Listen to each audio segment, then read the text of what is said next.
Smashing Pumpkins. So this one is tuned down a half step, every string down a half step, and we're in the key of G.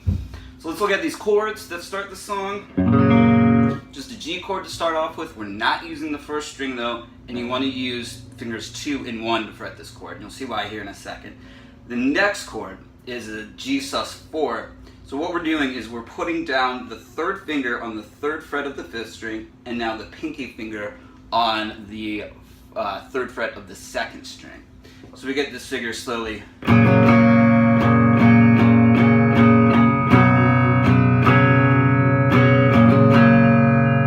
So we're basically in the second full measure embellishing the G chord with the G sus4 chord. So again, slowly.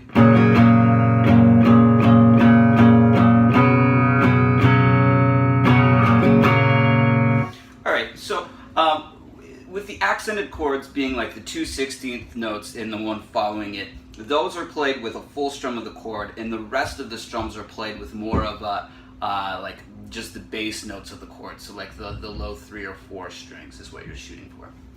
Okay, now the next thing that we do is a similar rhythmic idea, but we're going to do it with an E minor. Again, just 5 strings, and then a C add 9 with an E in the bass. So the C add 9/E is open, 3, 2, open, 3. So again, slowly.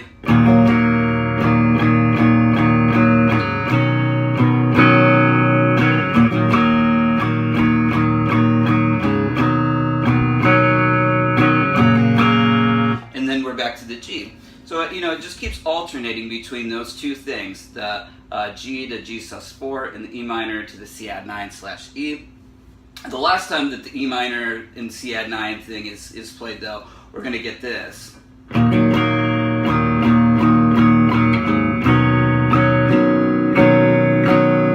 So everything's the same except for the C add 9 measure, and that's going to be played with a 1, 2, and rhythm. So mainly playing on the upbeats, a real syncopated thing. That's good for a transition into the next riff, which is, I'm going to call the chorus part. Okay, so here's the chorus part.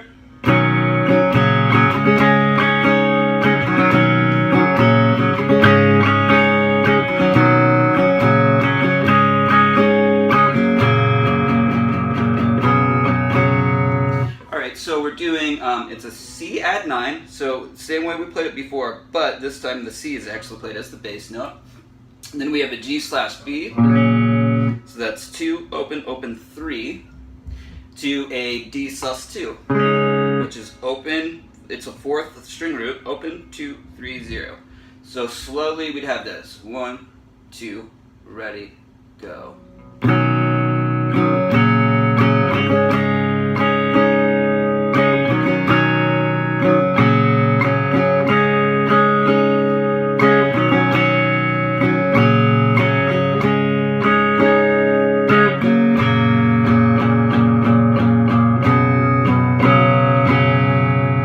Then that's the G to G sus4 thing at the end.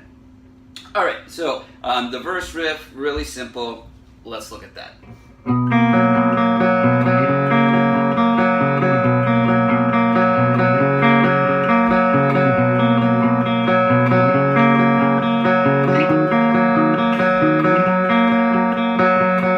Alright, so that's it. Before he starts singing, he's just playing the first 2 chords of the figure I was just playing. So that first chord is just an open, it's a 5th string root note, 3rd fret, and I just do this all with my middle finger. So that note, then you have your open 3rd and 2nd strings. So together that gives you like C major 7 without a 3rd. So the arpeggio pattern we have is, it's a 3 + 3 + 2 8th note idea. So that's the 3 part, so that's repeated twice. The 2 part is just we're pulling the 5th string and then the 3rd string. So the whole measure slowly.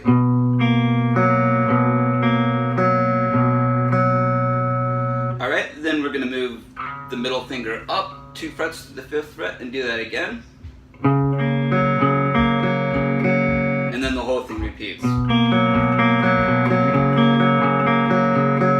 Alright, so this is where you start singing now. and he's going to do the C to D thing a total of 3 times. And then what he does is he moves the middle finger up to the 7th fret. And then does the same arpeggio pattern. Or slowly.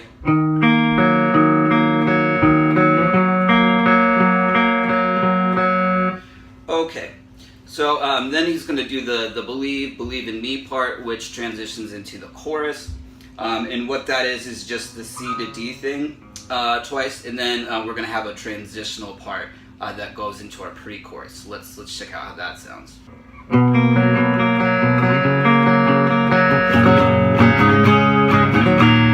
All right, so that's kind of how the transition goes. We're going to do over it's basically a G/D chord. The type deal. So that happens twice again. And then what we're going to do is an open D string. And then we're going to do 2 fast G transitional strums. So all together.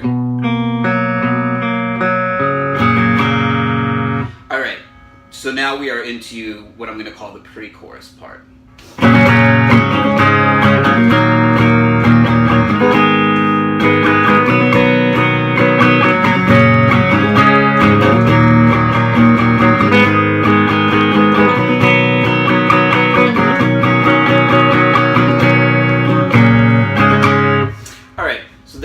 Pre-chorus. The chords that we're going to have, it's a full G chord, so 3-2, open, open, 3-3. Then we're going to play D/F sharp.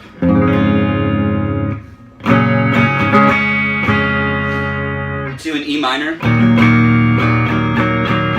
To an A minor. To a C. Now the C here, it's played like your normal C chord, but he's also adding the pinky on the 3rd fret of your 1st string for an additional G note there. So that repeats, and then after the C chord, what we're going to do is a transitional measure of C add 9 to transition to the chorus. So all of this slowly, 1, 2, 3, 4.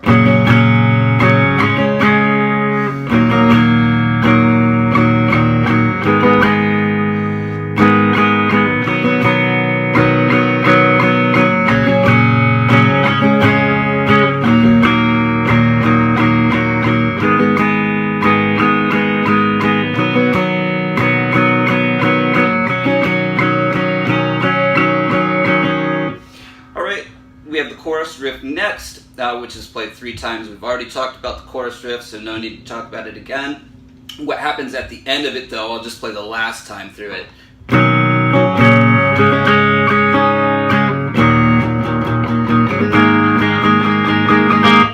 Alright, so what he's doing is a measure of E minor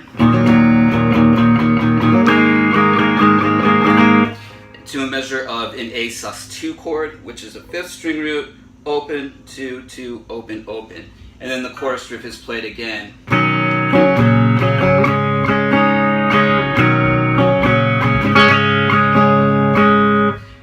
Alright, and then we're into what I'm going to call the 2nd verse. So different from the 1st verse. Let's check that out. So the 2nd verse is essentially the intro, but with a slightly busier rhythm. So here's what it sounds like. 1, 2, ready, go.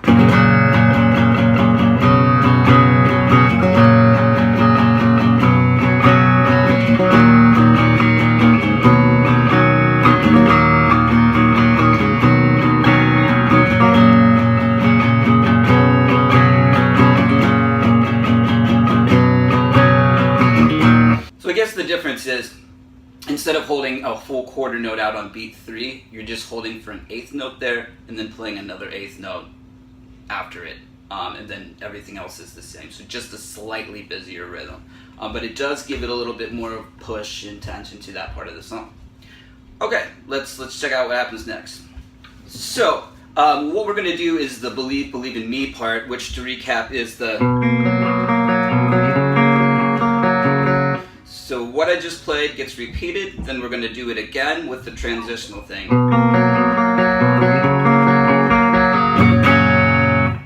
Alright, So we're to a second pre-chorus. Only difference here with this pre-chorus is that he's holding out some of the notes longer at this point in his take, and I'm just guessing because his right hand's getting a little bit tired at this point, because this is, it takes a lot of endurance to play this song start to finish. So here's what he tracked. 1, 2, 3, 4.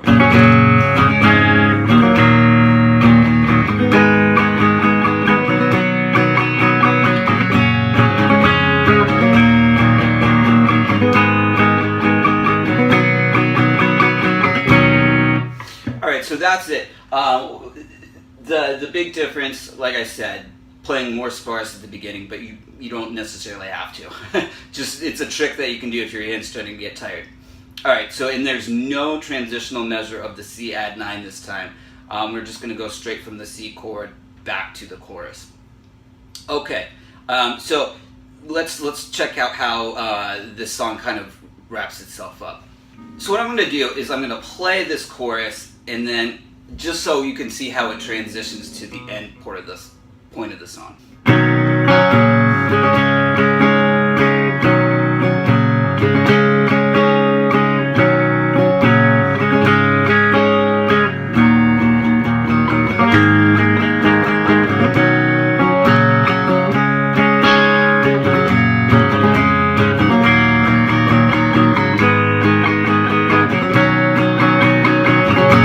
So that's how it transitions, and this end part is pretty much like similar to the pre-chorus but different. So I'm going to play that all for you. The final riff here, that it's a repeated 4-bar phrase. So here we go. 1, 2, 3, 4.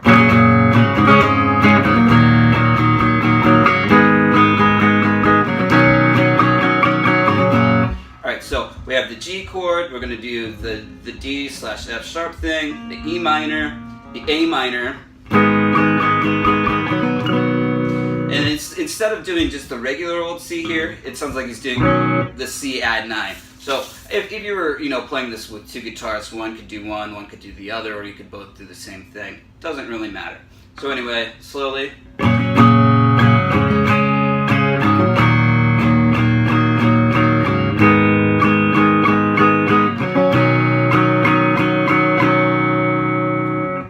So that's going to repeat a whole bunch of times until we get closer to like the actual outro of the song. So let's check out that kind of transition point and the outro as well. So here's the last time through the riff.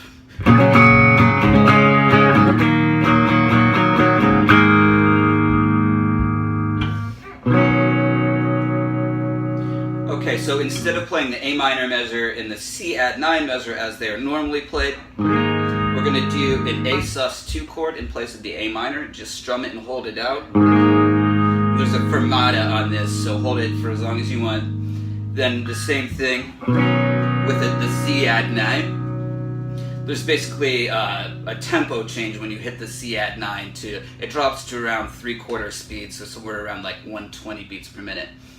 Okay, and then what we're going to do is the outro is the...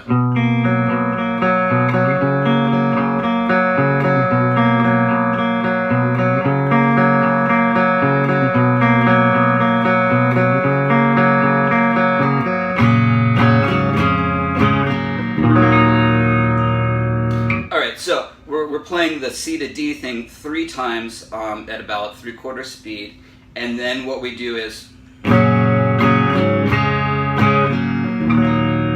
that's the G chord to the D / F sharp to a final E minor with a fermata, and you're rolling through that final E minor chord. All right, so that'll do it for tonight. Pretty much what the second guitar is doing is just doubling all the stuff that I just taught you in certain places. So, throw on some headphones, and if you want to see exactly how all that works, just check it out. All right, so more Smashing Pumpkins coming. Got, maybe about 20 or so more songs for Melancholy, so please stick around, and I'll be back with more.